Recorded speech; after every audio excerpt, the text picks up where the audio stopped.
Hello everyone. Assalamu alaikum. My name is Farhan. I'm the General Secretary of Open Silicon Valley. First of all, thank you for joining our webinar today, Intro to Design Thinking, the 3+1 stages of transforming an idea. We are very fortunate and grateful to Mashhood, who has been very kind enough to agree on doing this webinar for us. Mashhood usually does webinars for institutional clients and for corporations. So this is one of his few webinars that he has agreed to do for the general public. So thank you so much, Mashhood, for doing that. Before we get started, a few housekeeping items. Please keep your lines on mute. Please enter your location in the chat window so we know where you're logging in from. At the moment, we have enabled the chat window for a little bit of time so that we can just get things warmed up a little bit. But then we will also mute the chat window just because it causes a little bit of distraction, both for the instructor and for the panelists due to the ongoing comments. So we will rely more on the Q&A windows to take in your questions.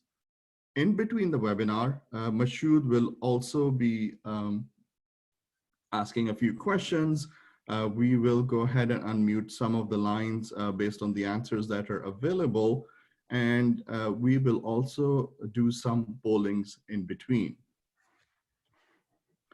To stay informed about this webinar and some of our upcoming webinars, please go and like our Facebook page or LinkedIn page. We also have presence on Twitter. So you can follow our pages over there as well. And if you have any questions, you can always send it to opensv@gmail.com. So what is design thinking? I thought I'll take the liberty of putting together a slide on some of the interesting facts about design thinking. There was a study done by the Design Management Institute, and they found out that design-driven companies have outperformed the S&P by 219%. So over the past 10 years. So definitely more companies are adopting this approach into their day-to-day processes. And they also found out that companies who have design thinking part of their top priorities also tend to not only perform better, but their teams tend to perform and network better as well. So I just put together a few slides, a few talking points about some key interesting facts about design thinking. So about Mashhood. Mashhood Alam is a Senior Director, Innovation and Digital Transformation at SAP Design Innovation Center. He's also a senior business leader with a unique blend of business, technology, and design expertise. He drives co-innovation and digital transformation innovation thinking, innovation center setup, and out-of-the-box approaches to identify and solving problems, leveraging cutting-edge technologies into machine learning, Internet of Things, blockchain, computer visions, chatbots, clouds, big data, mobile, and network. He excels at orchestrating and leading highly immersive engagements with C-level executives and directors to align strategy and generate ideas for new business models. And currently, I believe, Mashhood, you are with SAP, right? So yes. Without any further ado, I'll pass it on to you, Mashhood. Please take it over. All right. Thank you very much, Farhan. It's great to be here. Welcome, everyone. I see about 48 participants. So from all over the world, seems like, mostly from US and Canada, and some from Asia as well. So thank you very much for coming over here. I'll try to share my screen now, and let me know if you are able to see my screen.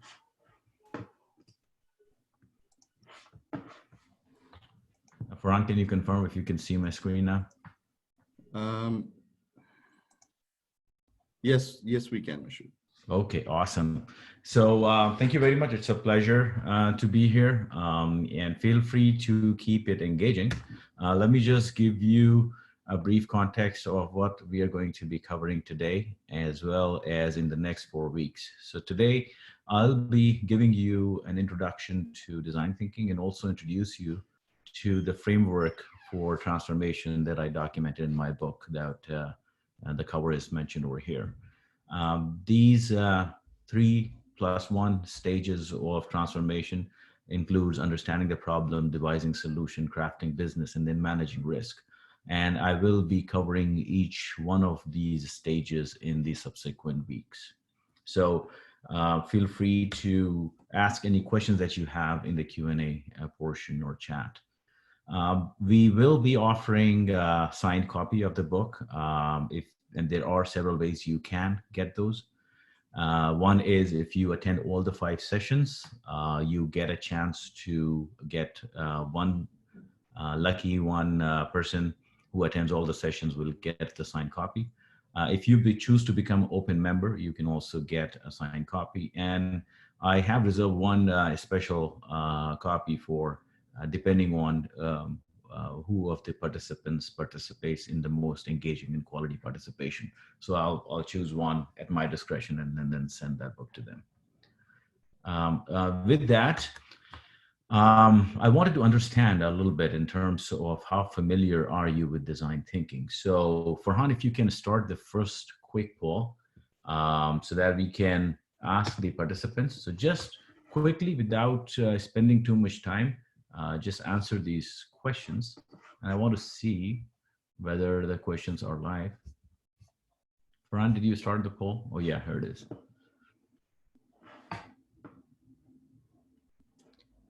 So you should be seeing 2 questions.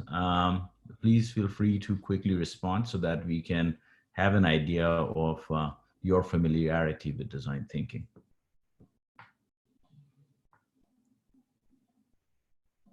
All right, I'll give you like 10 more seconds and then we're gonna just show the poll results.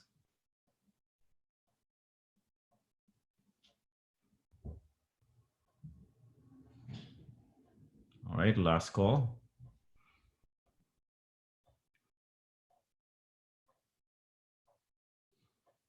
All right, Farhan, did you have some responses? Yes. So Mashhood, we have about 40% of participants who said that have just heard of the term. 36% have said they have theoretical knowledge. Mm-hmm. So we have a mix of participants who just heard the term and same number of people who have some theoretical knowledge. Got it. About 14% have participated in a design thinking session, mm-hmm. And about 5% have led a session themselves. As per your second question, have you been formally trained in design thinking? I think about 88% said no. Okay. And we have about 12% who said yes. Awesome. So I think thank you very much for the results. Oh, that's great. Yeah, I think that's great if you can share that. This is awesome. I think just wanted to get a feel for what your familiarity with that. So thank you very much for your response. So we can hide the poll now. Okay, can I close it? Let me try to close it. Okay, here we go. Okay, so Farhan, can you launch the second poll quickly? And it will ask a little bit of questions about your background so that I can understand and tailor my presentation accordingly.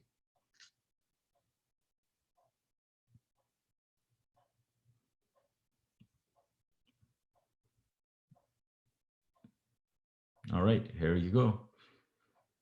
So no, I think the next one, poll number 2. We already asked this one.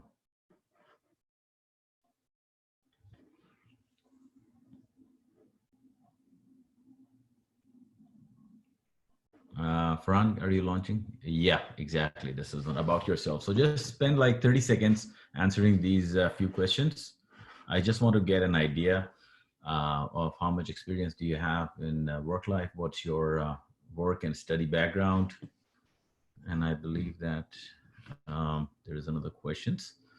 Yeah, about your entrepreneurial spirits or your current state. So if you can just spend 20 more seconds answering these three questions quickly.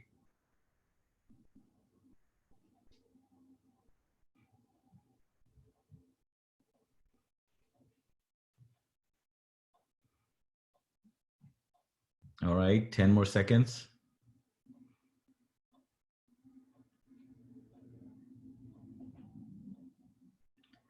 All right, Farhan, did you get some responses?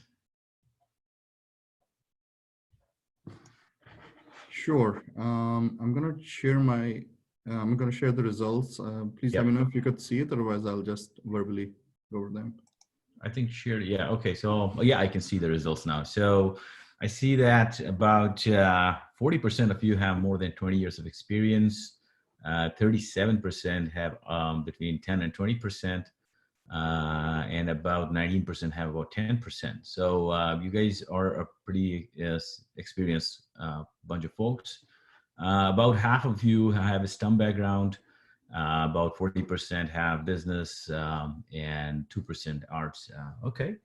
And then seems like 44% are corporate employees, 30% entrepreneurs, 28% aspiring entrepreneurs are, and 14% still trying to figure out. That's great. I think generally I do these sessions in person.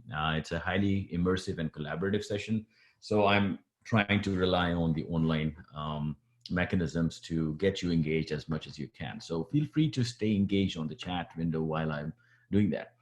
So do expect that during the course of the next 50 or so minutes, I will be asking you some questions that I will ask you to respond to the chat, or we'll be sharing some of the polls so that you can then respond just like that. So it was a little bit of warm up. Now, before we continue on design thinking, I have a quick question. And Farhan, I have to bother you once more. If you can launch the third question about what is the best way to go from San Francisco to Los Angeles? And if you are in, for example, Pakistan, think about going from Lahore to Islamabad. If you are in UAE, think about going from, let's say, Oman to Bahrain, or UAE to Oman or something like that. Just whatever answer comes to your mind, just quickly in the next 20 seconds, respond. Yeah, don't ever think too much. Just provide your answer quickly. All right, Farhan, do we have some responses? Yes, we do. And I'm going to end the poll now. Yeah, and just share the results. I think that'll be good.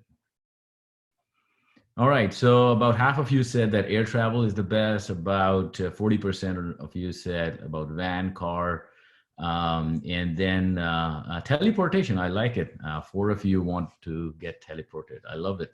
And then 5%, 2 of the respondents actually mentioned, and actually they have provided the right answer. So let me just close this results and I'll tell you why. Because actually, it depends on who is traveling and why. To give you an example, for example, if I need to take my kids, I live near San Francisco, to Disneyland, which is in LA, I'll probably take my minivan and drive. We're going there for a few days. But if I have an afternoon meeting with a client, then I'll probably take the flight in the morning and then come back on the same day in the evening. On the other hand, if I have found a good job in LA, I have to essentially hire a moving company, a truck, and find a real estate agent as well to find a location to stay there. So you see, the question was very simple. What's the best way to go from San Francisco to LA? But the answer depended on who is traveling and why. And that is the essence of design thinking. Whenever you have an idea, whenever you have a question in mind, think about who is the question going to benefit and why that matters to that individual. So that's the key essence. This is the kind of a teaser to understand. And why is the relevance of design thinking so much in today's world? So let me give you a little bit of context of how the world is changing today. We always hear about IoT, AI, a lot of these buzzwords. Essentially, what it comes down to is not just billions, but trillions of devices are coming online. They are already coming online. Some estimates are 50 trillion devices will be online in the next decade, which means the smart watches, your thermostat, your car is generating data. On the one hand, that's the devices side. The other side is billions of peoples and millions of businesses are connecting online through networks, Facebook, LinkedIn, Twitter, and others. And then finally, these two phenomena are generating tremendous amount of data. And AI enables systems which have pretty much on cloud infinite computing and storage power. They are, and let me move this window a little bit. Just give me 1 second. I have this window over here. I'm gonna move it up. Yeah, okay, this is fine. So essentially what is happening is machines are delivering superior results than human could ever dream of. And these are not just repetitive tasks that if you are doing one task, the machine can do it better, but essentially gleaning insights from massive amount of data. Even in areas where it was deemed that it's only under human capacity, like legal research, like contract analysis, like even summarizing, understanding medical publications, even news reporting, you would be surprised that a lot of AI systems are actually doing all these things. We only hear about driving and self-driving and self-flying, but all these other white collar jobs are also being, some of the mundane tasks are being replicated. To give you one example, I think every year, hundreds of thousands of medical publications are published. It's beyond the capacity of any one individual to really understand in their field what are the latest developments.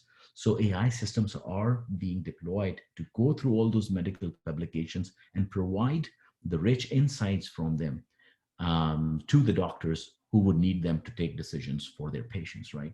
So essentially the message is that with all these tech trends, a lot of existing fields are disrupting. The other part is that these changes are exponential in nature. What does that mean? And if you guys remember in 1965, Intel's Andy Grove, the Moore's law, there was a Moore's law, which said that every 18 months, the number of transistors on a chip would double. So essentially, everything which is doubling in performance in a certain duration follows an exponential curve. What that means is within the first 6 to 7 iterations, you don't see much of an impact.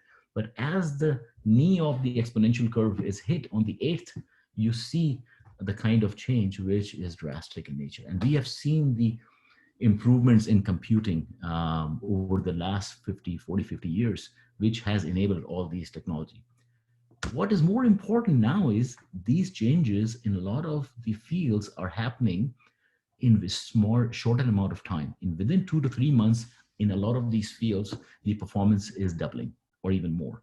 So both the rate of change is changing, it's increasing, but also the pace at which the change is happening. So what happens? So what is the implication on us? It is this profound quote by Harari actually captures it very well. We are entering, and in some cases we have already entered the era in which the dependence on human beings and their effort is becoming less and less. So we are risking to be irrelevant. What can we do? So how can we stay relevant? I think that's where we have to focus on those areas where machines cannot really compete with us, which essentially means creativity, collaboration, and human centricity in a very nutshell, right? So we have to innovate, and we have to innovate with a key focus on user experience. So I'd like to, at this point, ask each one of you to think about this term innovate or innovation. And what comes to your mind? I want you to open your chat and then mention whatever comes to your mind. So I'll give you like 20 seconds. Whatever comes to your mind, what do you think innovation means? Just write in those texts. And I'll just check some of those responses quickly.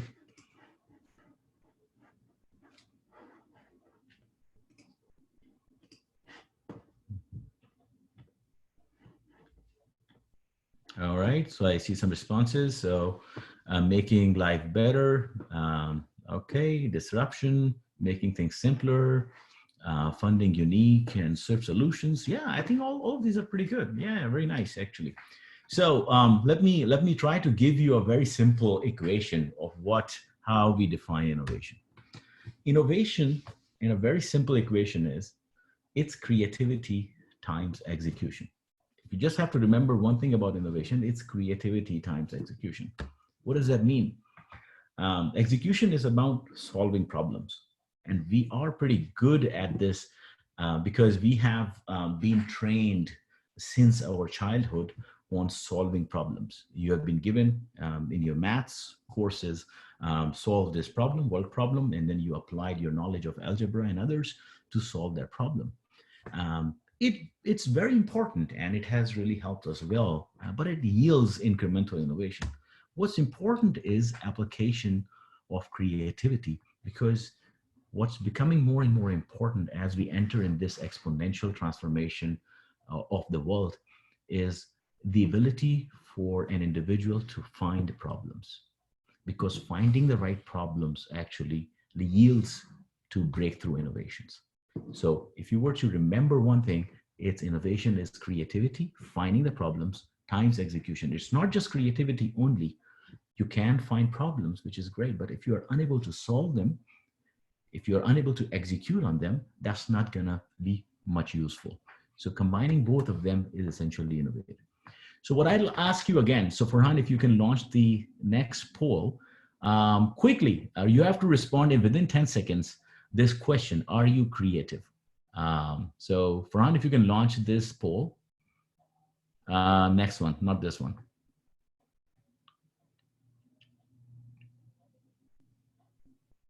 All right, quickly, you have 10 seconds to answer this. Not very difficult. Are you creative? Yes, no, or can't tell?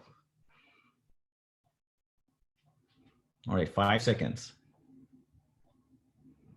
All right, 2 seconds. Okay, Farhan, maybe we can close the poll and then show the results.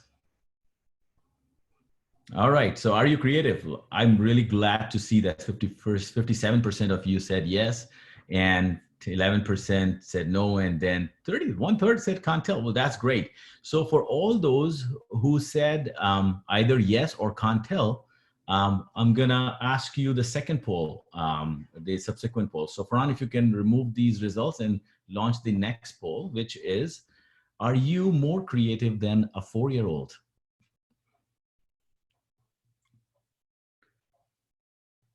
Again, very simple. Within 10 seconds, answer. Are you more creative than a 4-year-old? Yes, no, or you're as creative as a 4-year-old. Quickly, be honest. All right, 2 seconds remaining. Just answer this question. Okay, Farhan, maybe we can close the poll and then show the results.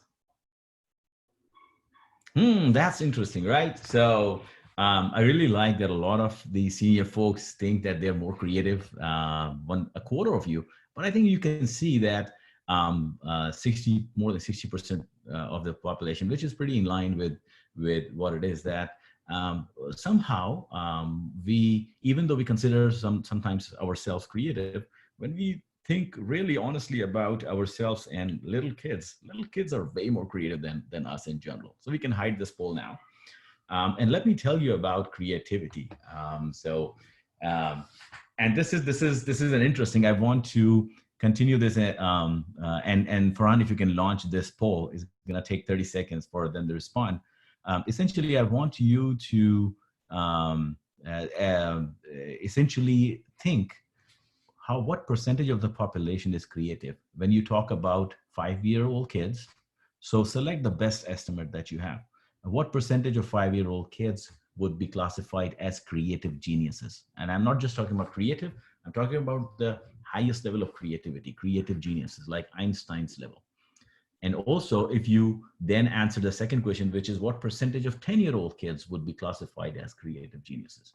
Then what percentage of 15-year-old kids would be classified as creative geniuses? And then finally, what percentage of adult population do you think would be classified as creative geniuses? Just look around you, 5-year-old kids, 10-year-old kids, 15-year-old adolescents and adults. and then give some estimate in terms of what do you think, how many of those are creative geniuses. So I'll give you like 10 more seconds to answer these 4 questions, and then we're gonna look at the results. All right, 5 more seconds. All right, Farhan, I think we should close the poll and then show the results. I always like to understand how people actually think about innovation and creativity.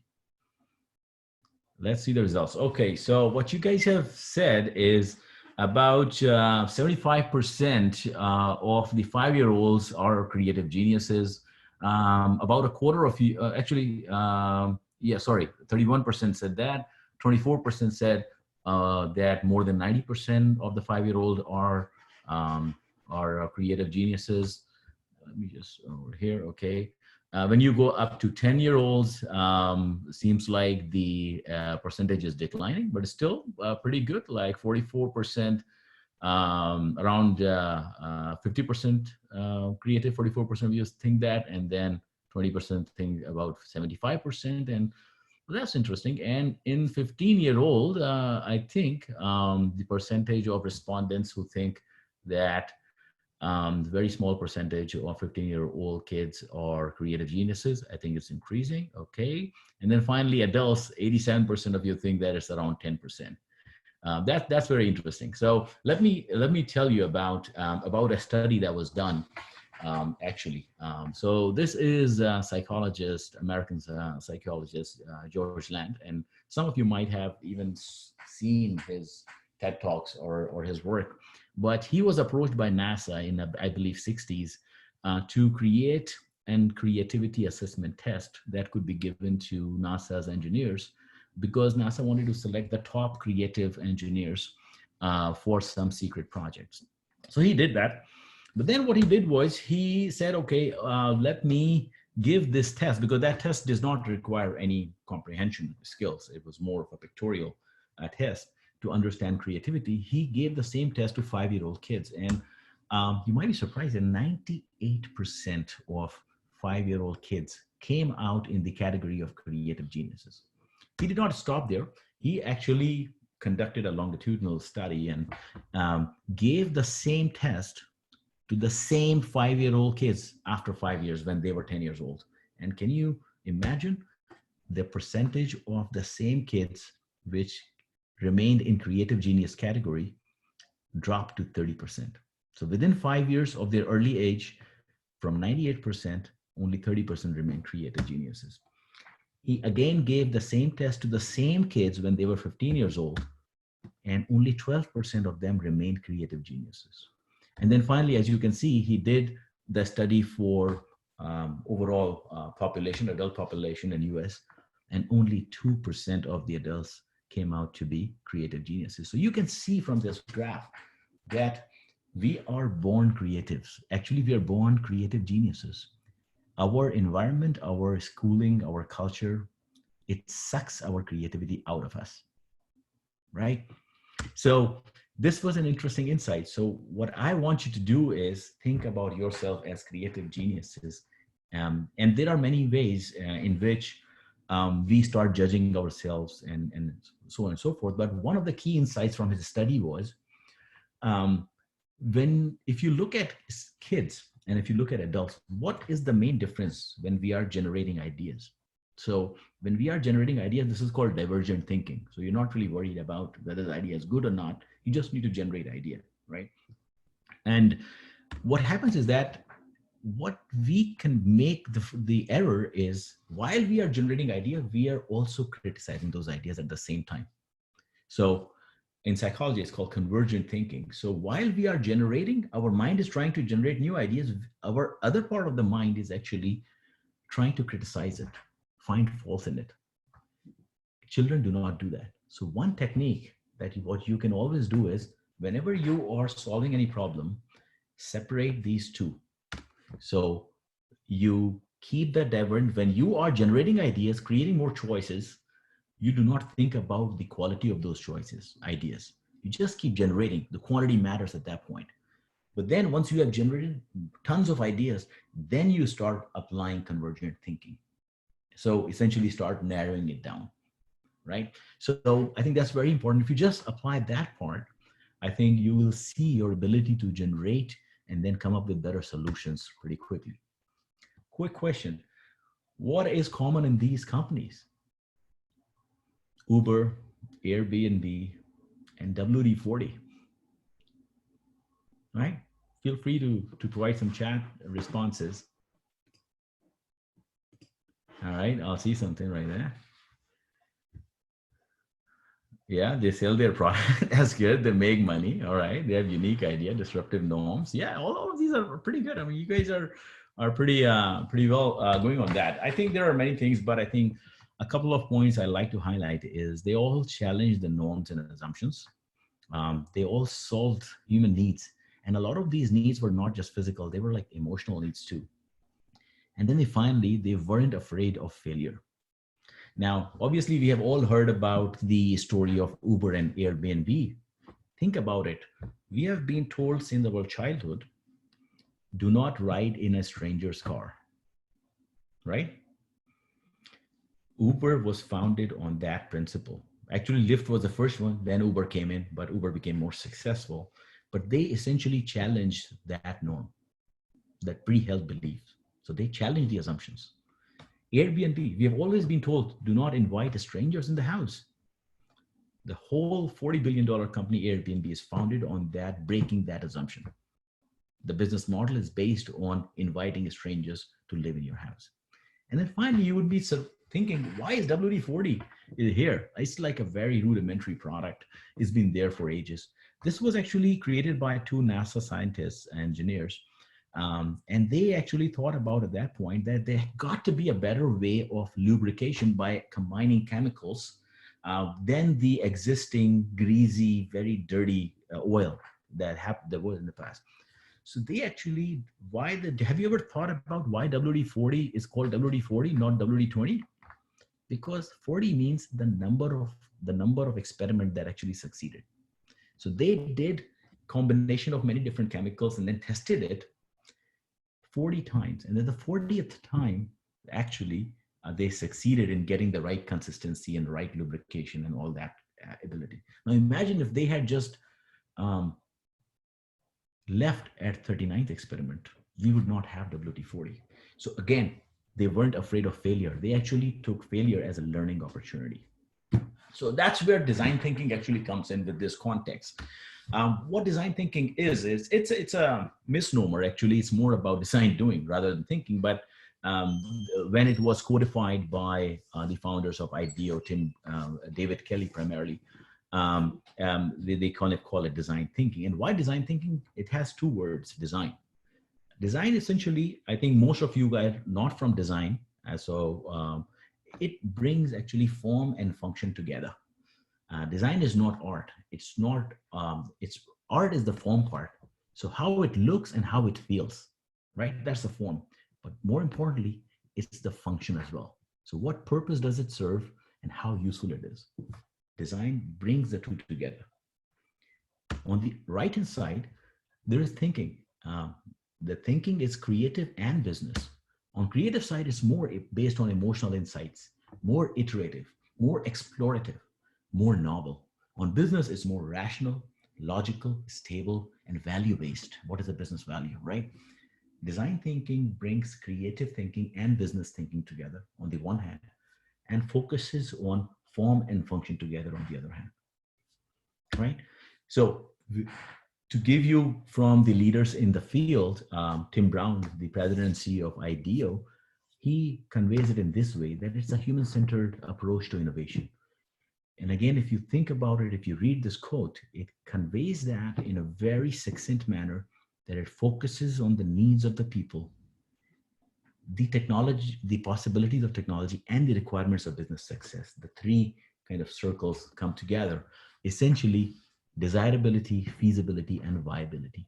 So when you are trying to find problems and then solving them, first focus on desirability from human perspective.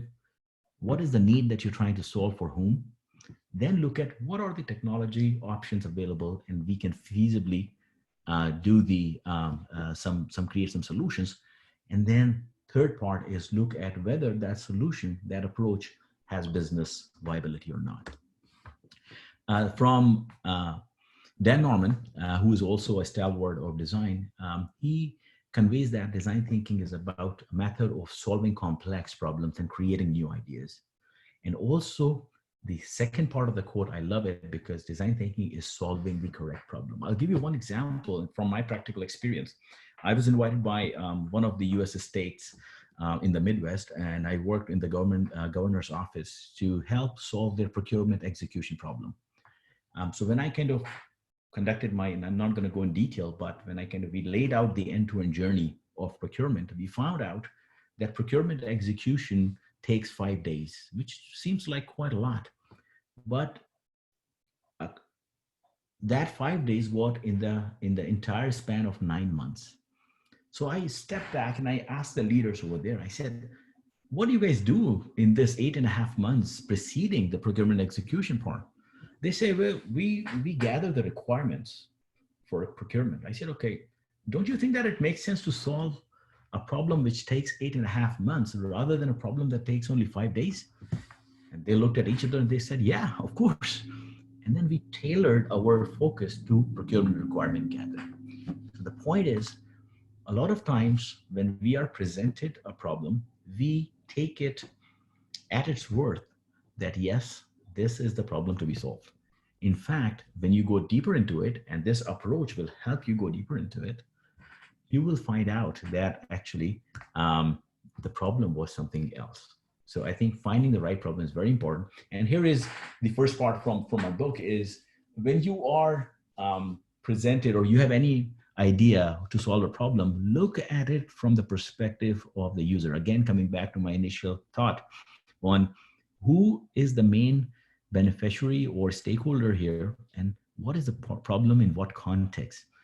Apply this wider lens and then build the empathy with the users. And I'm going to talk about that during the course of this webinar, how you can do that. And then you start narrowing down which problem is the right problem to solve for that user, right?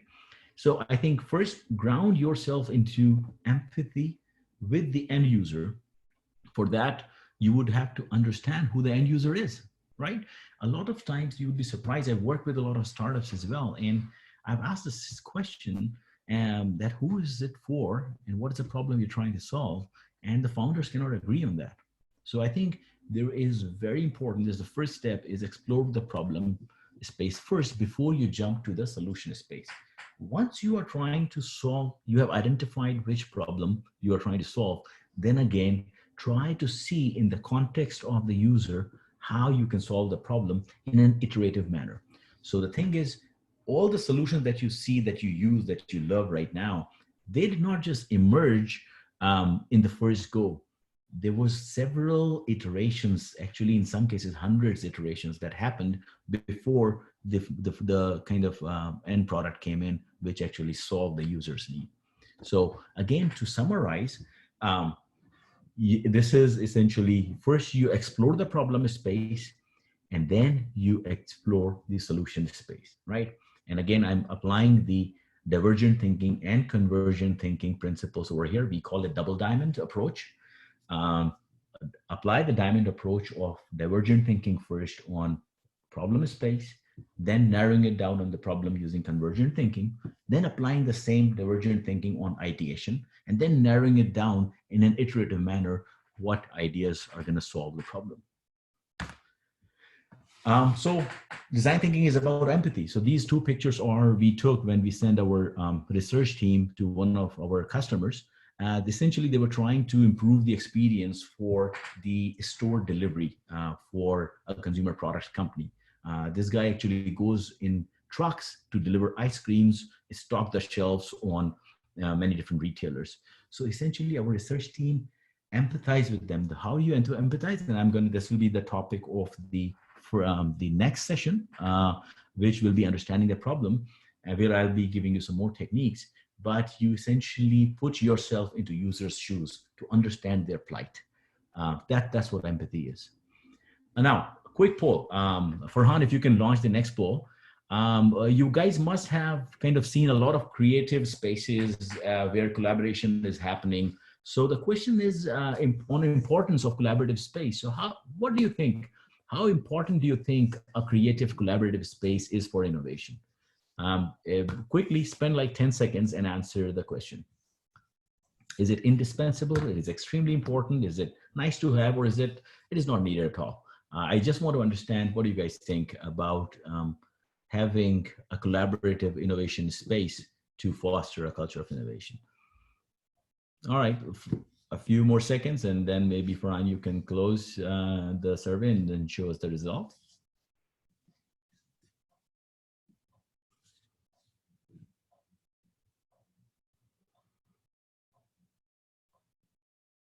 All right, Farhan, did we get some responses? Okay. All right, so I think a lot of you thinks, about half of you think that it's extremely important, about 20%, 1 in 5 think that it's indispensable, and then about 30%, 1/3 thinks that it's nice to have, and one respondent thought that it is not needed at all. So we can close this survey result now.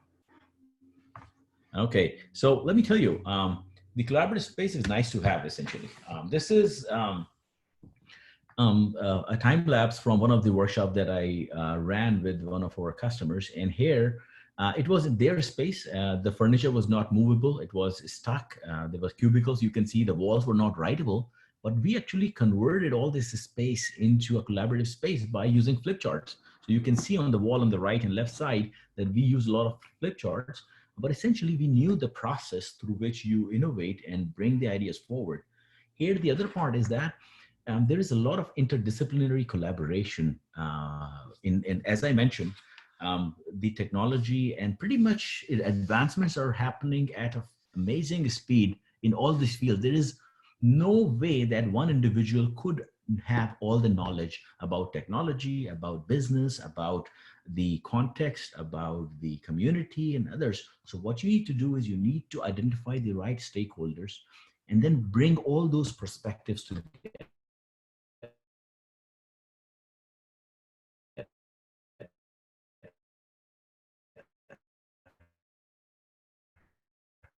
So important, you can actually convert any space into a collaborative space as long as you have the right people and you know the right process.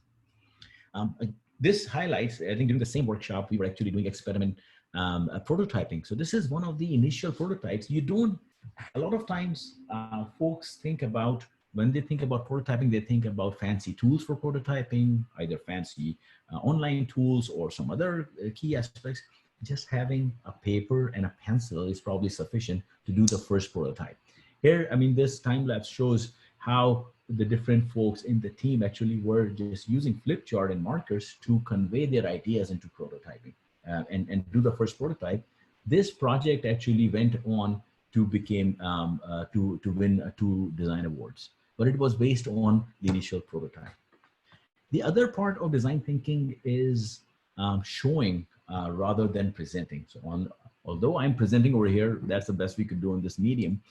But essentially, when we are doing these collaborative workshops, the emphasis is more on creating prototype and showing, telling the story, rather than you are focusing on making your presentation pretty. These are some of the ways in which, I mean, you just take a few printer papers and then you convey your story and what you have in your mind, and then show it to the user. Again, you have to be open, you put yourself into a little bit of vulnerable spot by conveying your idea openly, but be open for failure, that maybe the user rejects that idea. Then you start over again. Doesn't matter. But imagine if you had grounded yourself into that idea that, hey, this is the best idea, and you continue for months and months and years to build that idea, and then you show it, and then the user said, no, it doesn't really solve my problem. Then you would have spent a lot of and wasted a lot of resources. So it's always very good to start with paper prototyping and start doing that. Other mindset of design thinking is bias towards action. So rather than talking only, you actually act and then show how the solution might look like. And then you get feedback. You'll be surprised that when we actually walk through this process, at the end, nobody can say that, yeah, this was my idea. It was a collaborative effort. And then everybody's best ideas kind of came in to solve users' problem. let me give you an example. And this is an example which everybody should be able to relate to. So I assume that a lot of you already know what this is. This is an MRI scanner, MRI machine, where you take your images inside your body. And this story is about Doug Dietz, who is the chief designer for GE, which produces these MRI machines. He was very proud of the design of this machine. And he was excited when the first hospital deployed it. He wanted to see how the patients actually use him. So when he was standing on the side watching the patient, the first patient was a 7-year-old girl. And if you have ever gone through an MRI machine, when you try to enter, the door is pretty dark and gloomy. There are warning signs over there, big yellow and red warning signs. The 7-year-old girl was really afraid, and she was reluctant to go in this room. And the father was with her, and then he sat down with her. He said, "Honey, this is very important for you. You know, we talked about it." And then she just burst into tears. They had to call the anesthesiologist to sedate her. In fact, he found out that 80% of the kids had to be sedated to use his invention. Now, he was devastated. He said, "Well, the thing that I was so proud of, how could it be that the users have to be sedated before they can actually use it?" So what he did was he got exposed to this approach for design thinking. So he attended some sessions, and then he understood the concept of empathy. So what he did was he actually spent time with preschool kids. He went to the classrooms. He observed the teachers. He worked with child psychologists to understand what really kicks gets the kids excited. And the aha moment was that kids really like stories. They love stories. So he worked with script writers, with child psychologists and preschool teachers to come up with scripts. He obviously could not change the design. This is hundreds of millions of dollars have gone into designing and engineering this machine. Each machine is sold for millions of dollars. So he could not really change much aspects of it. So what he could change was he converted that into story houses. So that emerged GE's Adventure series. And essentially what happened was, and there are many of these sets, you just search GE Adventure series, you'll be able to find them. That a lot of these now, before the kid is sent into these MRI machine, there is a script that the technician reads to them. They said, "Okay, we are going into a ship which has been captured by pirates, and your job is to save the captain. And the way you'll do it, you have to keep quiet. The machine is going to take you inside it. You'll be hearing a lot of ducks, a lot of loud noises, but you have to keep quiet. If you don't, the pirate is going to kill the captain. And once you have rescued the captain, you're going to get some surprise gift." And I think the percentage of patients who needed to be sedated dropped from 80% down to less than 1%. So the point of design thinking is to really getting to the needs of the end user.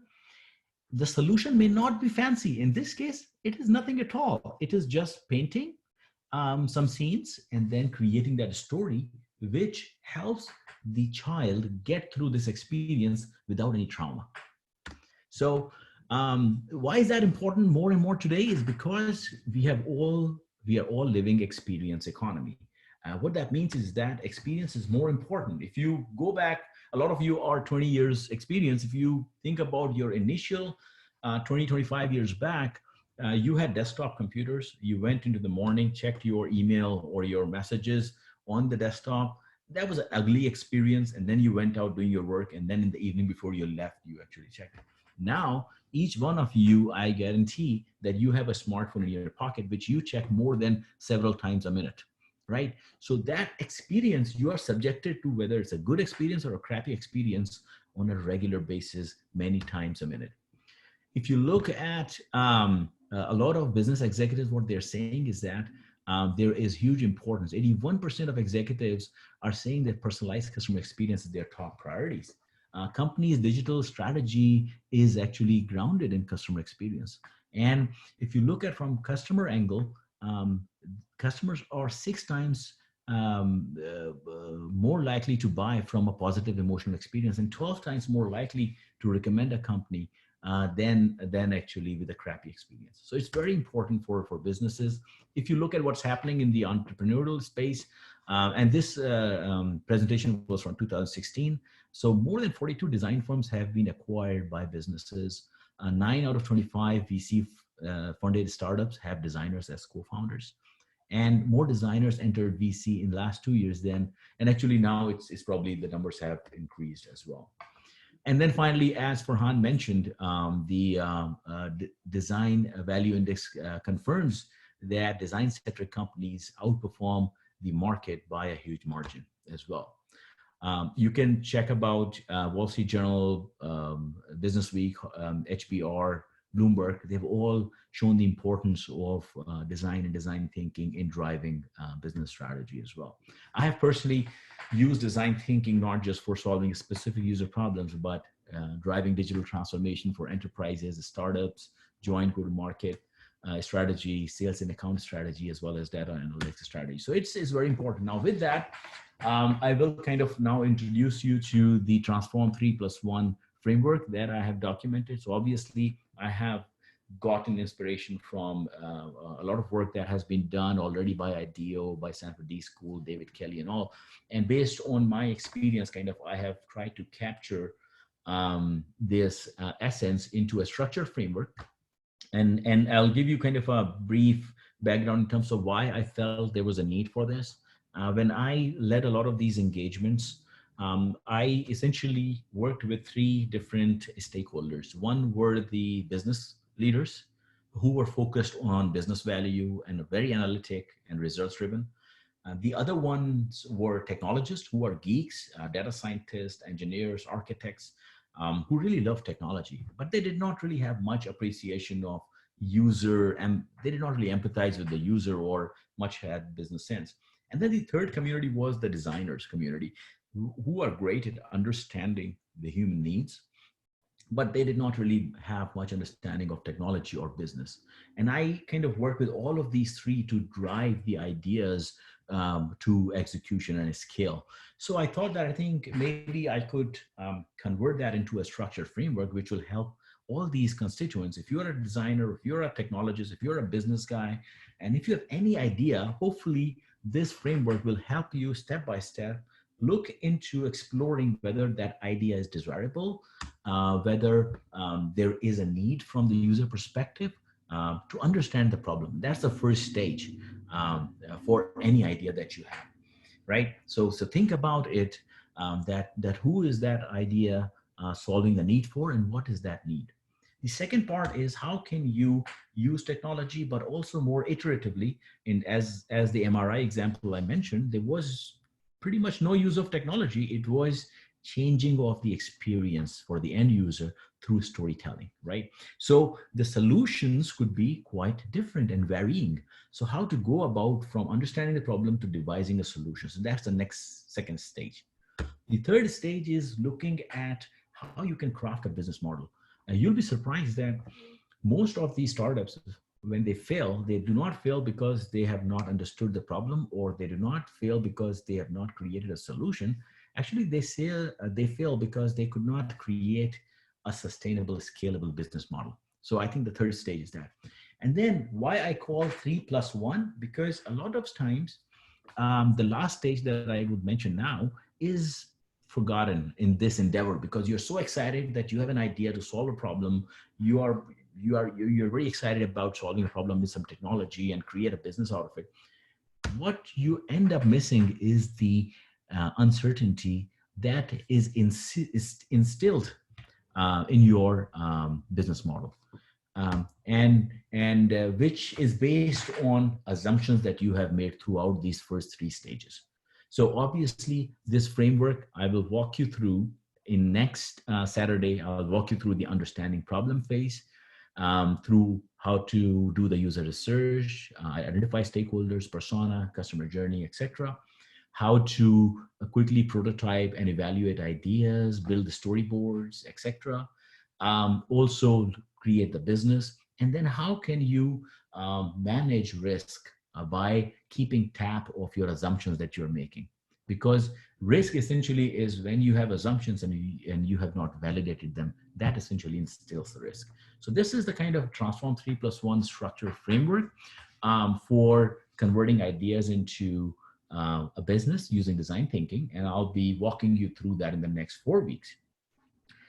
One caveat that I want to say that as does the slide conveys, you cannot learn design thinking by just reading about it, by attending some webinars. You have to actually live and breathe it. And the best, and a lot of entrepreneurs, actually successful entrepreneurs, do a lot of these things intuitively. But I think for all those mere mortals like us, I think hopefully this framework will help us in kind of thinking, going through that same thought process. But you have to essentially live it to really grasp it. It's not just a bunch of tools. It's a mindset, a more human-centered mindset, more collaborative mindset, more explorative mindset, a mindset which encourages creativity, which suppresses a judgment, and looks at it from the perspective of user, and then feasibility and desirability part. So you have to start living it and breathing it on a daily basis to really get the essence of it. It does not really come on with that. So with that, what I want every one of you to do is actually open your browsers and go to this. So let me send this in the chat, actually, over here. I'll send you this. Go to this link. Let me see if I can send a chat over here. Oops. Oh no. Okay, how can I send the chat? Okay, here it is. Okay. So I'm sending this link in the chat. I want every one of you to copy the link. It will ask for a password. Enter Open 2020, which is case sensitive. What we'll be doing is obviously design thinking is best done in person, but what we'll try to do is it okay? Yeah, you can let me know if you have any challenges going there. You should be able to do is, and if you are still able to see my screen, you should be able to get to this mural. This is an online tool, which is very nice. And I'll just walk you through how to use it. Once you are there, you can just double click anywhere, and then it will create a post-it. So you can just write your idea here. Okay. What you can do is you can change the color. This is just to practice run so that in the next 4 weeks, when we actually do the activities and exercises, you should be able to, I see some folks coming in.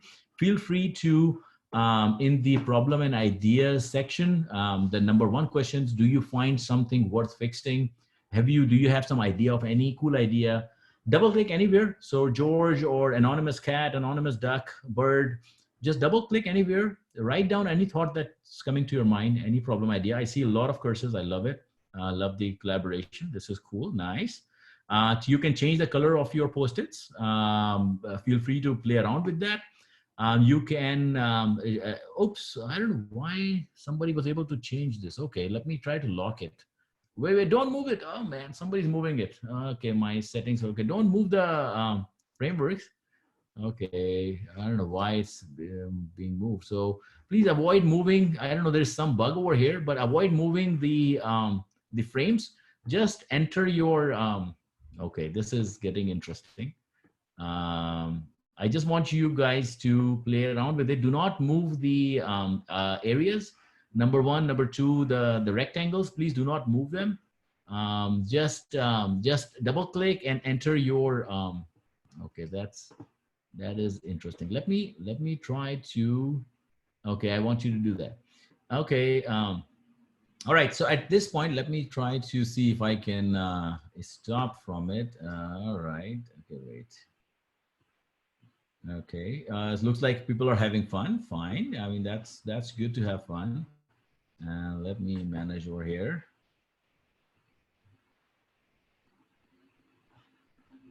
Okay, and now what I also want you to do is move to your right. You will see the second question, which is, please try not to move the rectangles. Go to the second question now, which is, what are the key takeaways for you from today that you could start applying in your life? So just double click, enter your thoughts on this post-its. I will I know this is, I don't know why this, I locked it for everyone, but I'll fix this next time. Okay. What I want you to do is just enter if you take, what is your takeaway from today's session, the presentation that I just did, just double click on this tool and then enter your comment. Please do not delete others' comment. I know people are, I love the creativity. I love the engagement. I love your activities over here, but try not to delete somebody else's post-it. Just enter your own post-it. Don't worry about, it's quite chaotic right now. It's interesting. I think you guys will need a little bit of time in getting yourself familiarized with, but you get the idea, right? I mean, you must have seen some pictures of physical spaces where people are doing this in real time of using post-its and on flip charts. This is essentially an online version of it. So, so I'll give you 2 more minutes to just write down your thoughts in terms of what idea you could take from today and start applying it. Or if you have any aspect of your thinking has been changed in any way, just mention it. Please do not delete anyone's post-it. You're feel free to write at the bottom as well, below this. So here as well, feel free to write over here. Doesn't really matter. I'm just, I mean, you know, we're trying to work with like 50 plus participants here. So I'm trying to figure out how we will work through it in the subsequent section. So I think this is something to get yourself familiarized with. I know you guys are having fun. I will try to log these in future so that people can't move it. But see, I mean, we have to, this is getting really bad. Okay. All right. So, okay. All right. So let's stop. Let's come back to the presentation. So I want you to, let me mute settings. Okay. Let me stop collaboration here. I think this is enough sessions. Maybe we can do it afterwards. Okay. Mashhood, we also have a few questions that came up. And yes. At the same time, if you prefer, we can have people raise their hands and I can unmute the lines if they want to ask any questions as well, but we'll leave that decision up to you. Okay, awesome. So why don't we go move back? If everybody can please focus on the presentation. I just have like one more slide or a couple more slides, and then we can answer the questions. So what I want you to do is, and this link I will send you, I want you to provide, fill out this survey. I want to understand how this session was today. And open this link and provide me with the feedback on what specifically you liked or not liked. There are a few questions, not going to take more than a minute. So if you could do that while I start answering some questions, can you, Farhan, if you can read some of the questions that have come up? Sure. Okay, the first question was, how do you define a design-centric company? Yeah, so that was actually done by Design Management Institute. If you go to their website, dmi.org, they have their methodology documented over there pretty thoroughly. I think they have like 5 or 6 different criteria. One is if design has a seat at the C-level.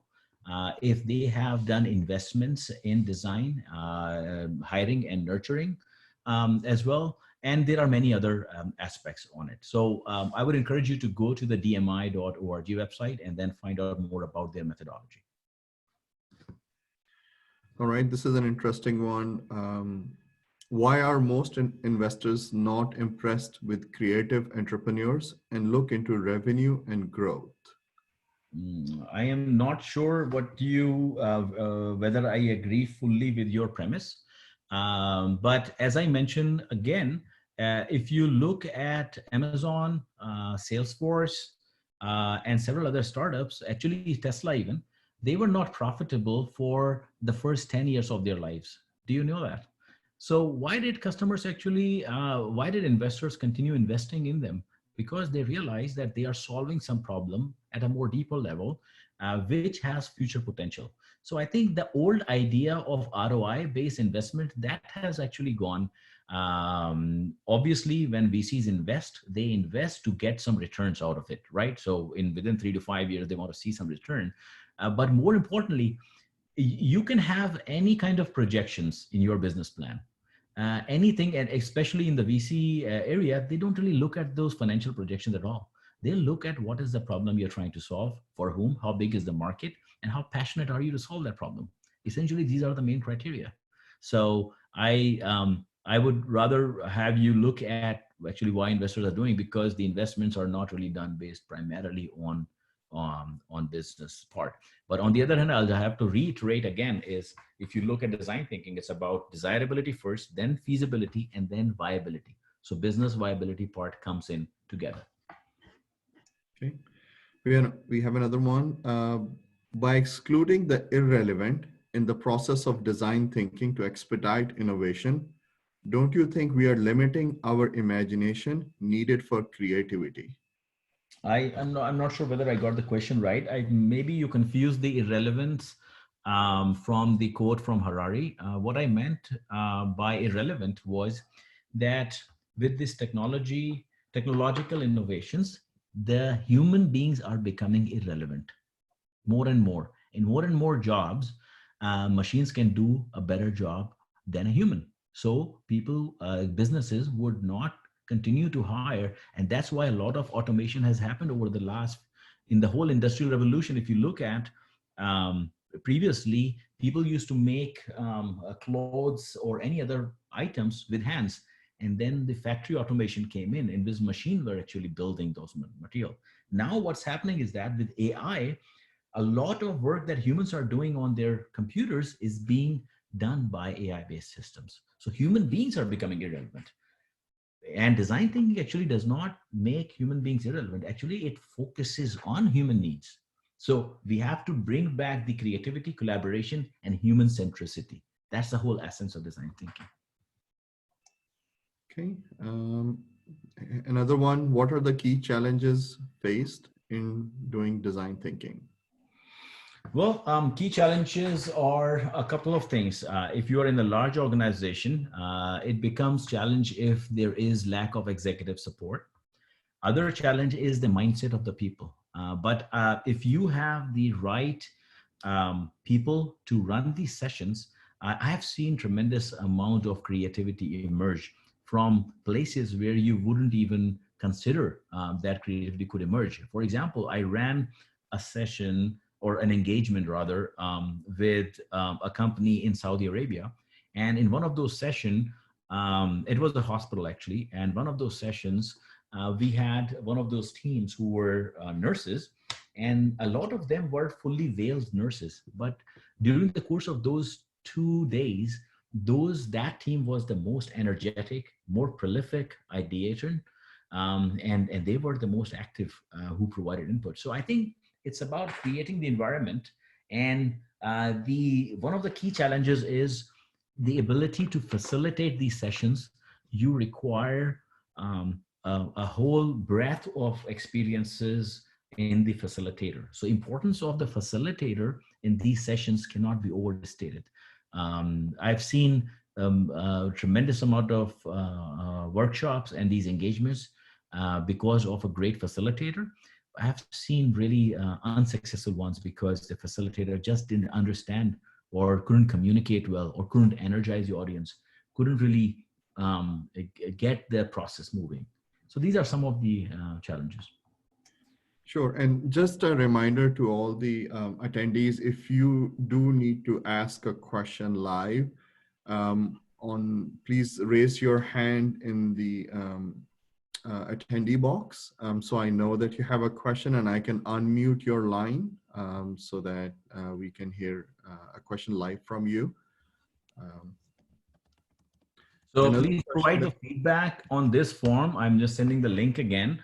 I would appreciate it. And I'll just go to the last slide over here, Farhan, and then we can open it up. So for next week, I want you to do, there's a homework for all of you is, think about a problem that you'd like to solve, and email me before Friday noon this week, California time, to my email address, mmalam@gmail.com.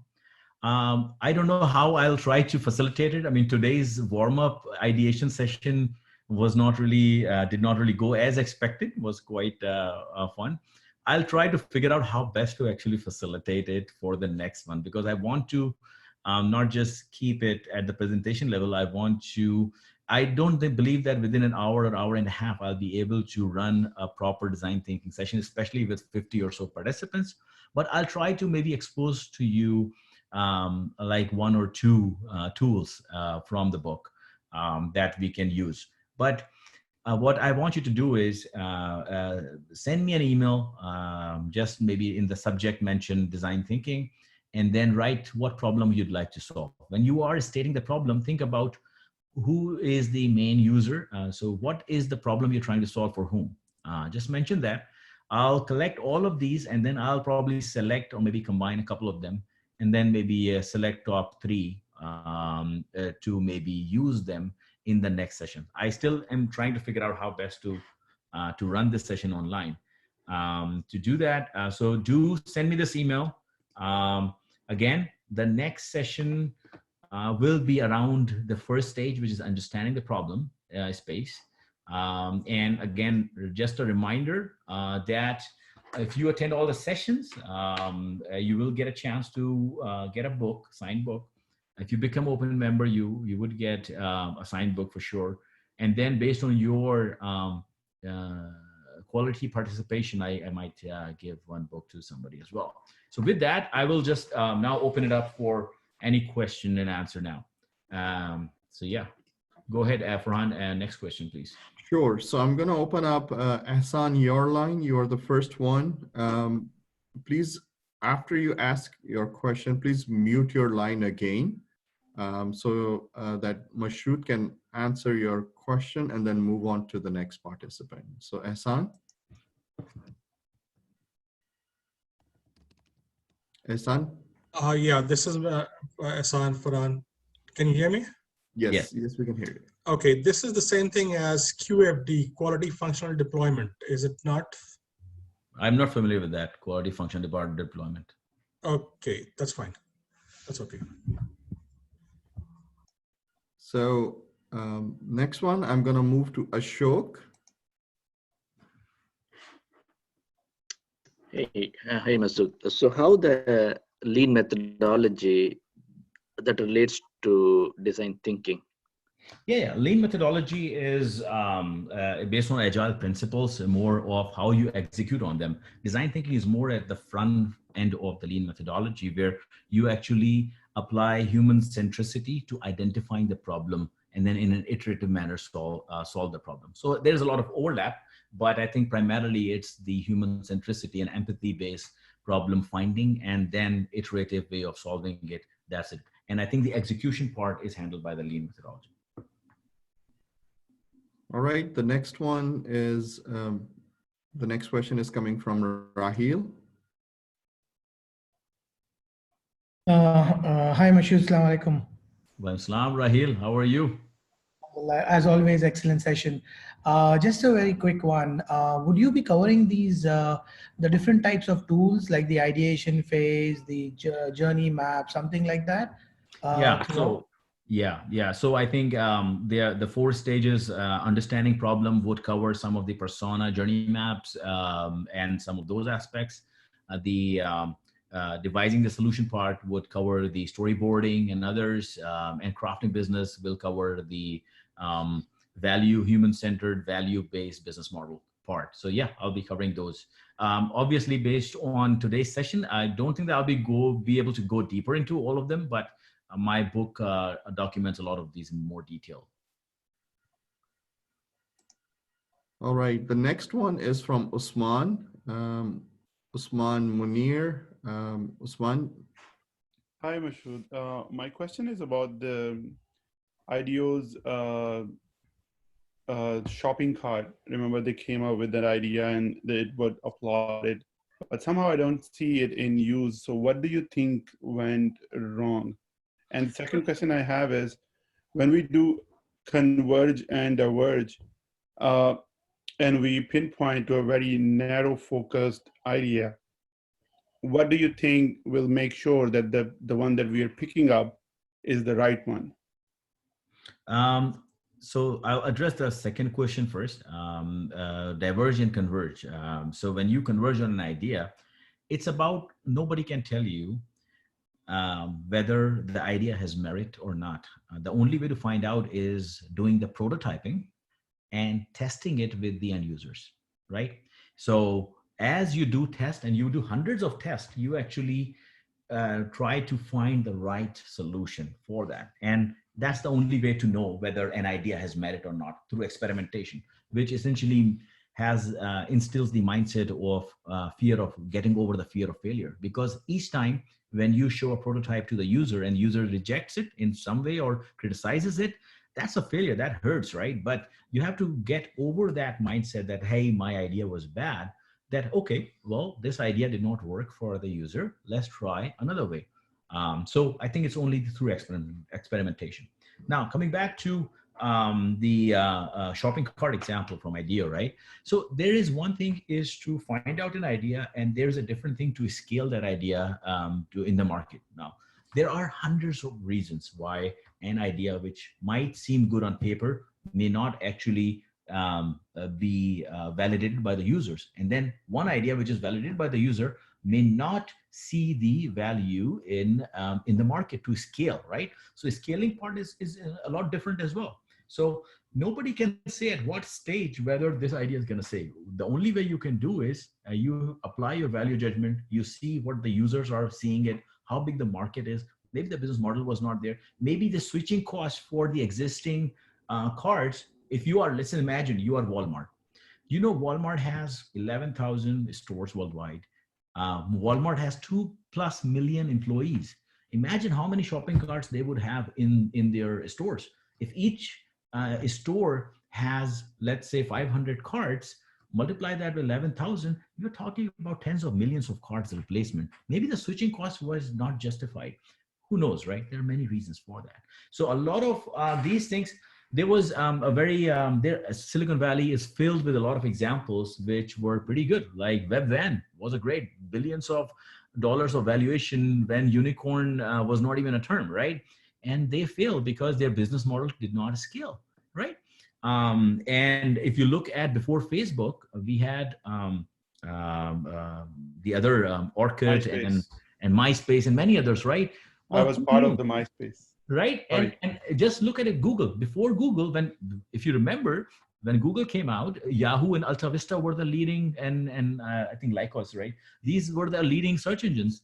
And, you know, Larry Page and Sergey Brin, they presented to more than 200 VCs, or actually more than 250 before they got their funding. Do you know that? So it's, even though they had amazing idea, amazing piece of technology and algorithm, VCs were not investing in them, right? And so it's a long journey. It's an approach to innovation which is grounded in human centricity. But whether the idea that you evolve after applying this becomes successful in the marketplace, that's another ball game, right? Hopefully the third part, the stage, which is the crafting the business on the business model part, would really help in looking at all these perspectives. My goal with this book was so that you look at all these angles, and then even after looking at it, all these angles without spending too much resources, within a matter of month or two, if you are feeling confident that yes, my idea solves a real need, I know that in the prototyping that we have done, we can feasibly build it and it has business value. Now you are confidently taking the risk of actually going full blown into it, so that it helps you in the front end of your idea evaluation phase much more. So that's the whole perspective that I bring. Okay. Okay. The next one is from Rahil Bodla. Rahil, you're up. Yes, sir. Can you hear me now? Yes. Great. I have a question to Mashhood. Excellent session today. So a lot of similarities I found. I do some coaching work helping small business owners. So like facilitation, asking the right questions, divergent thinking, and then convergent, the importance of execution, working on the right problem, having the right mindset. So my question to you, Mashhood, is that how I had no clue about design thinking, but a lot of these things are so much applicable to the coaching work that I do. So I want to hear your perspective and your ideas in regards to, is that how coaching or facilitation works, and these design thinking ideas are so much enriched in that work? So want to hear your perspective, please. Thank you. Yeah, absolutely. And in fact, I have run many business strategy sessions. I have advised not just startups, but other enterprises in Pakistan as well, large enterprises, to help in their even transformation journey. And I have worked with schools as well to help in figuring out how to strategize the learning aspects. I think to me, from coaching perspective, the aspects of interdisciplinary collaboration, bringing diverse perspective together, so that a lot of times, and you must have a lot of experience while you do that, that when you talk to the business folks or the technology folks, or even within business, when you talk to different line of businesses, HR, operations, finance, supply chain, and others, they all have their own siloed way of looking at things. What design thinking provides is a very great mechanism through which you can break those silos.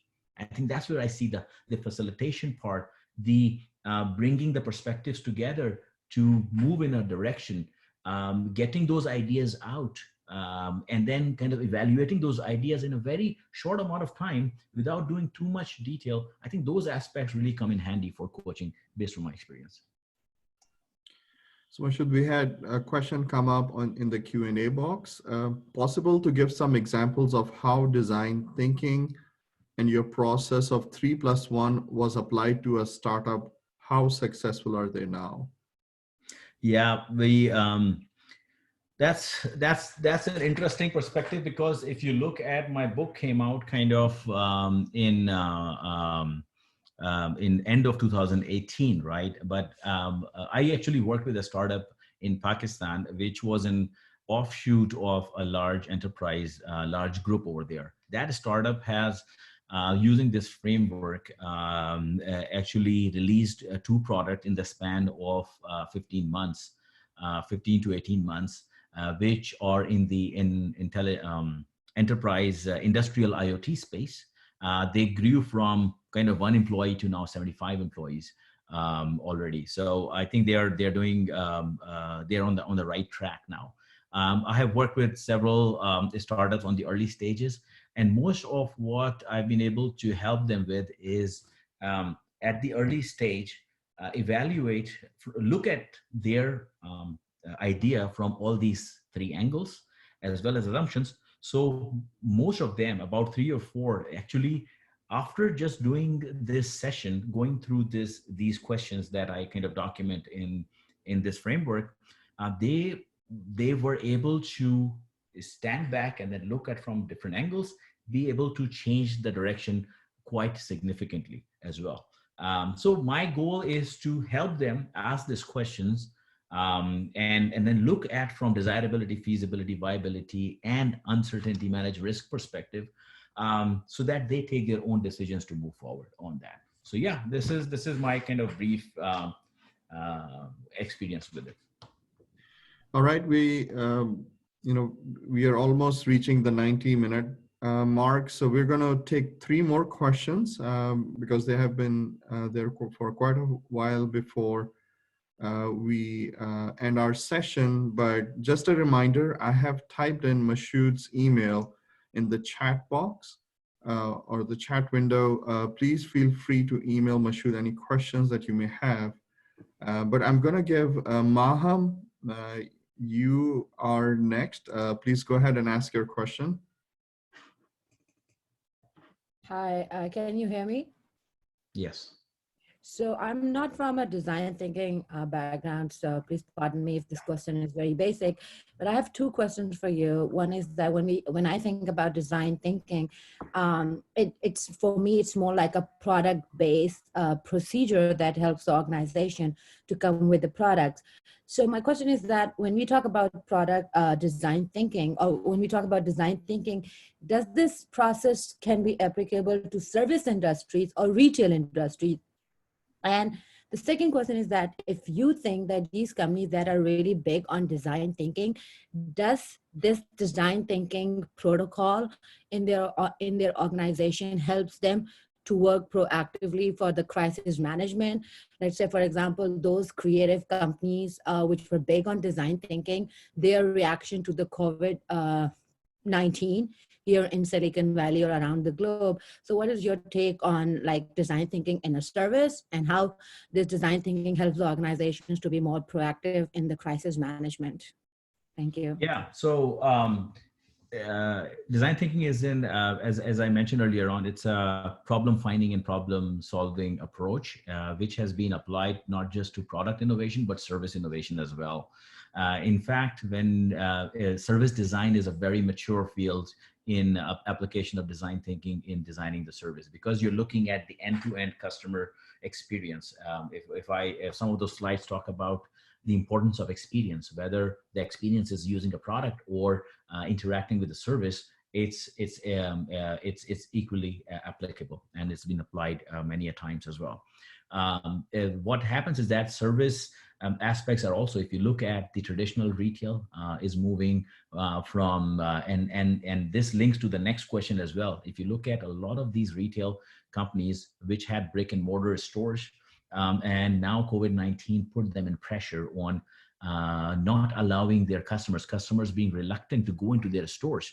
Now, if they had to augment their business model to online channels, which was already in play for the last several years because of the pressures from Amazon and the likes. So they are forced on the retail side to have multi-channel experience. So from customer perspective, I've been opening up Safeway's app or Walmart's app or Costco's app to order products, and then be able to have that experience that I order the product, either is delivered to my door, or there is a time setup where I can go and pick up from the front side without having human connection. So, and again, this is the application of design thinking. What was the context? The context suddenly changed overnight, that the previous assumptions did not remain valid. So essentially, we did not really think about it like for 2 months back or 3 months back, that we'll be in a position where human contact will be really restricted. I ordered pizza last night for my kids, and Domino's Pizzas had in the ordering app, they mentioned that we are instituting no contact delivery. So we will kind of place the pizza boxes on your doorstep and ring the bell and then leave, something like that. So all these are aspects of it. Any kind of services that you are providing, I think design thinking is highly applicable. Now, in terms of applying design thinking for crisis management, obviously at that point, one of the mindsets or the of action bias towards action remain critical, right? That you do not have much time, you are under tremendous time pressure to leverage your existing resources for the benefit of the community, of the society, and also for sustaining your business. So I think obviously the three desirability part, feasibility and viability, have to come together in a very short amount of time and rapidly. These companies, including SAP as well, by the way, we actually instituted opening up some of our services online, that suppliers can get the feed from their employees, employers can get feed from employees. We opened up for free. We opened up our network, business network, so that buyers whose suppliers were from Wuhan or China, they could not get supplies anymore. So they were able to find new suppliers on our network from different. So all these aspects kind of brought together. A lot of times we do not call this design thinking, and which is fine too. But I think that's why I stress the importance of thinking of it as a mindset of collaboration, mindset of action, mindset of prototyping, experimentation, mindset of human centricity. That's applicable everywhere. And right now, I think it's the importance as, I recently concluded creating a vision for our company, and that was grounded on the future experience vision for our key users and customers users. Imagine it did not really have the business flow, the technology aspect. It essentially was grounded in experience vision. So yeah, it is applicable. All right, Hanif, I'm going to open up your line next. Please go ahead. Yes, thanks, Farhan. And then thanks a lot, Mashhood. It was an excellent session. My question is more towards, finding the right problem, right? So you talked about finding the correct problem. And when I basically start to look at it, I generally am thinking that, okay, I want to find a problem within the space that I feel comfortable. In other words, I have experience in a certain technological field, and I want to really remain, there, because I think this is where I can find a solution for the problem that I could find. Is this the right approach? Am I boxing myself to a certain, degree here? Just wanted to know your thoughts. I think my thoughts are that you have to involve people from multidisciplinary backgrounds. So imagine if whatever problem you had, right? I don't know, if you have a friend who is a writer or a journalist or a musician, right? Just bring them along, right? And then ask them to look at this problem. Do not try to convince them your view of the problem. Just present to them that this is how I see it. Ask openly. And again, the importance of asking the questions. I'm going to be covering that in the next stages, is ask those questions. And when you ask questions, the other mistake what we do is, because we have 10, 20 years of experience, we are set. Again, remember the creativity graph that I mentioned? When we were born, we were 98% creative genius. Now we are 22%. So a lot of that is because we believe on the assumptions. We think that our view of the world is the only view and is the right view of the world. You'd be surprised that when you have, in our innovation team, we had people with user psychology background, nursing background, manufacturing background. We had people with technology background, with design background, architecture background. And we actually asked their input and facilitated in a way that their input was involved, but also did not challenge when a different perspective came in. So what happens is that, being from technology, that, hey, the answer is either this or that. But maybe if you view the problem from a totally different angle, the answer may be totally different. So what you need to do is, and I'll try to help in the subsequent sessions, is how to hold ourselves from judging or criticizing other perspective. You keep the mind open to look at, hey, this was interesting to see. I never thought about this way. I think that really enlightens a view which you never had before. And you only could do it once, again, when I mentioned that you have to do it. You have to be in an environment where people from different disciplines are present, and then you openly listen to them. So the act of listening becomes so crucial, active listening part. All right, this is going to be our last question of the day. And I'm going to open up Junaid, your line. Junaid, can you please go ahead and ask your question?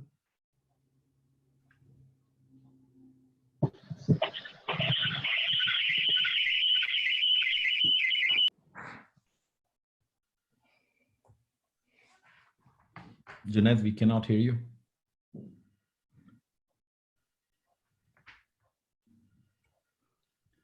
All right. Okay, then we'll give the next participant. Can you hear me now?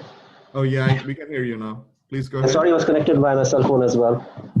So Mashhood, I wanted to understand like your experience with using design thinking with companies that are under heavy regulation from government, like utilities or defense, aerospace.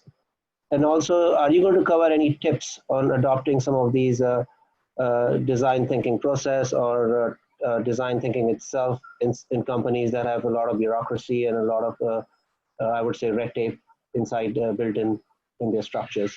Yeah, I have lots of experience on that. Yeah, I have lots of experience. I think one of the key aspects is to convince the top level, the CEO or the chief executive, on the importance of this. A lot of SAP's customers are traditional companies and regulated industries as well. And what they are also looking, by the way, is they're looking to provide better service for their constituents, actually.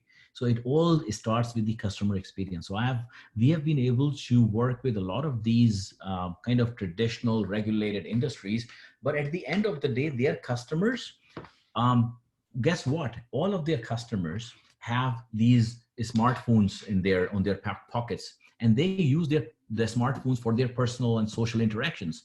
And when they interact with these either government entities or utility entities, they say, why does your experience suck so much and my personal experience does not? So they are under pressure from their end users to provide better experience. And I think that's a great opportunity where actually one of the tips that I'll give you is send the research team or actually go and interview a few of their customers, a few of their end users, record some of those sessions with their permission, bring those insights into when you are presenting to the CEO. I'll give you one example. In one of the companies we were working with, part of our presentation in the workshop was voice of their customers. So I asked the user research team to do some audio and video recordings of the end users' experience and pains. And then we replayed some of the snippets. The executives were surprised that their customers were subjected to such a crappy experience. And then that became an impetus for them to start their transformation. So yeah, absolutely. I don't think that regulated industry should be immune to providing better experience to their customers.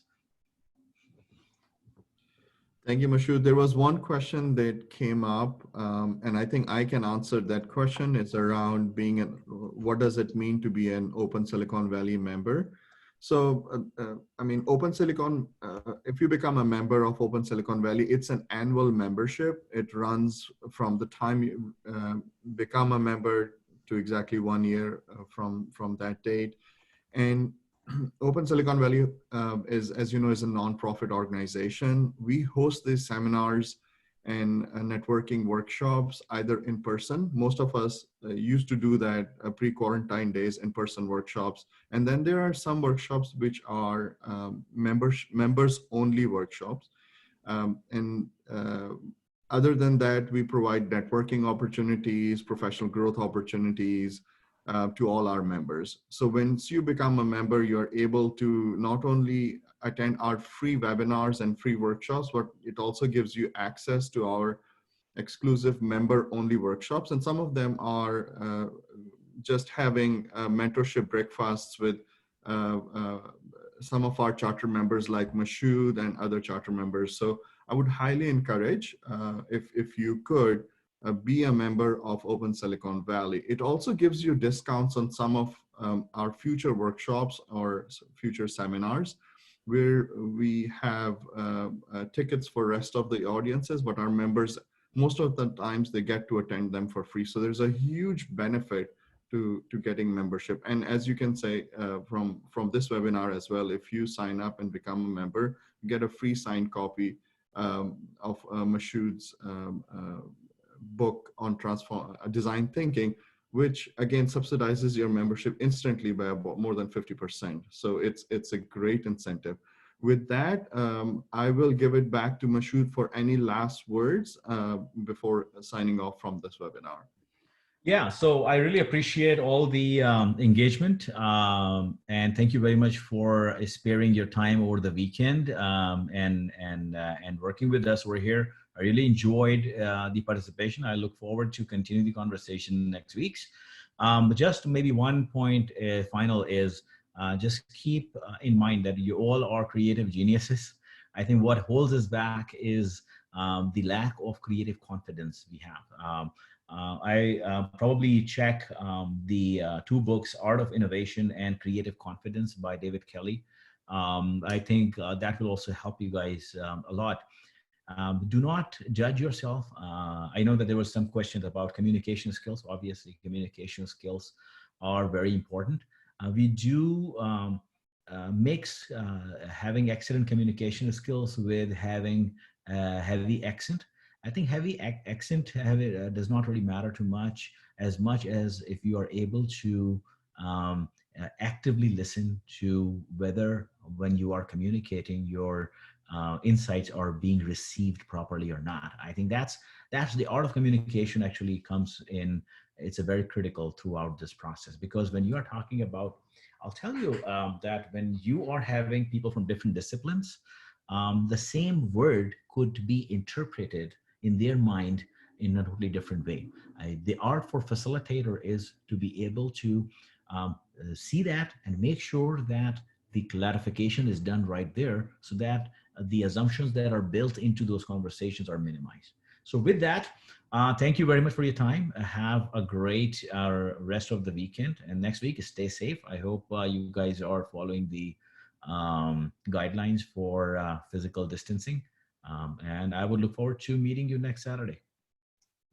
Thank you, Mashhood, for a wonderful webinar. This was part 1 of a 5-part series. We'll be having the 2nd, 3rd, 4th, and 5th webinar exactly at the same time every subsequent Saturday. So please go ahead and sign up for those webinars as they become available. And we'll look forward to seeing you at our next session. Thank you so much, Mashhood. Have an awesome weekend. Thank you very much. Bye. Thank you.